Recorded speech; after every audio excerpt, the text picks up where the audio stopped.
তো দেখো কত সুন্দর ঝরঝরে হয়ে গেছে।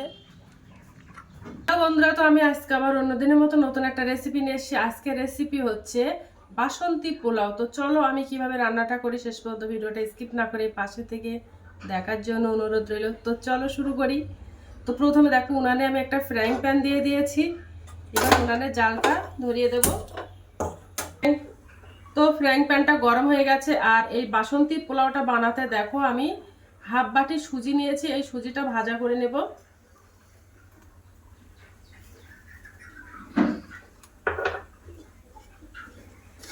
তেল ঘি ছাড়াই ভাজাটা করে নেব।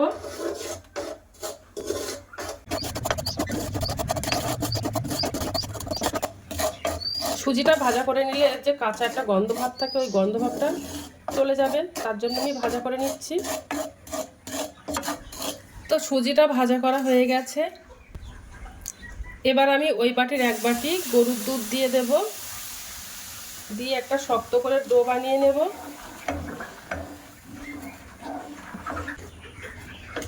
আর ওর মধ্যে একটু ফুড কালার দিয়ে দেবো, হলুদ কালার, ফুড কালার।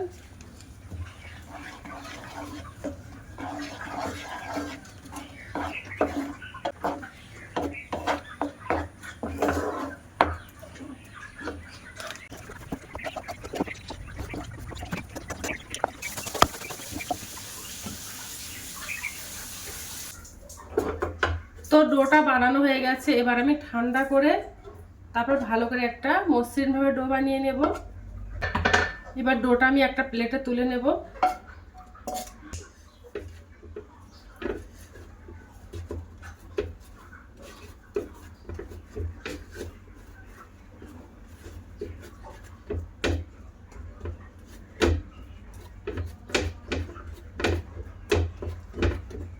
দেখো মসৃণভাবে একটা ডো বানিয়ে নিয়েছি। এবার দেখো উনানে আমি একটা কড়াই দিয়ে দিয়েছি, আর কড়াইতে কিছুটা পরিমাণে তেল দিয়েছি। এটা নিয়েছি, এই গ্রেটার দিয়েই আমি এই পোলাওগুলো বানাবো। তো তেলটা গরম হয়ে গেছে। দেখো ছোট্ট একটা দোয়ালা নিয়ে নিয়েছি। এবার আমি গ্রেটারে দিয়ে দেব, দিয়ে এইভাবে বানিয়ে নেব। দেখেছো কত সুন্দর পড়ছে।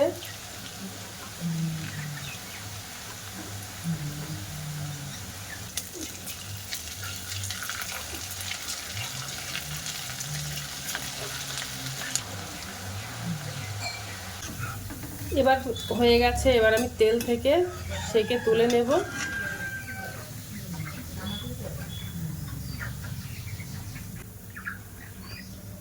পোলাওগুলো সব আমার বানানো কমপ্লিট হয়ে গেছে। এবার আমি একটা চিনি শিরা বানিয়ে নেব। দেখো এই বাটির এক বাটি চিনি নিয়ে নিয়েছি। এবার চিনিটা দিয়ে দেব। আর ওই বাটির আমি হাফ বাটি জল দিয়ে দেব, দিয়ে একটা চিনির ঘন শিরা বানিয়ে নেব। ওর মধ্যে একটা তেজপাতা আর দুটো এলাচ দিয়ে দেব।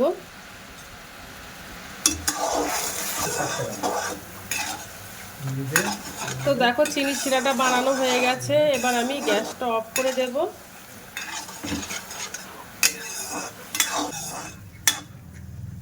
চিনি শিরাটা বানানো হয়ে গেছে। আর এই চিনি শিরাটা একদম ঠান্ডা করে তারপরে এই পোলাওগুলো দিয়ে দেব, তা না হলে গলে যাবে বেশি গরম অবস্থায় তো দিলে।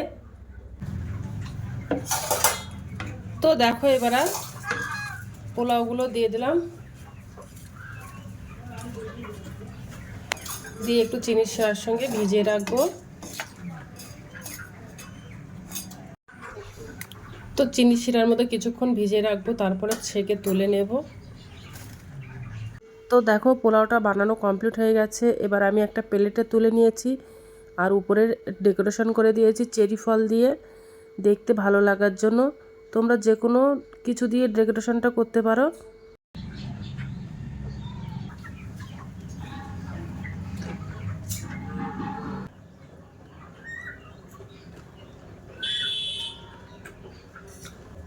তো অসাধারণ হয়েছে, একদম বুঝতেই পারবে না যে একদম দোকানের মতো হয়েছে।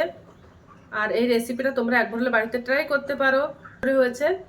তো আজকের দিনের মতো ভিডিওটা এখানে শেষ করছি। আগামী দিন আবার একটা নতুন ভিডিও নিয়ে চলে আসবো। তো টাটা, বাই বাই, সবাই ভালো থাকবে, সুস্থ থাকবে।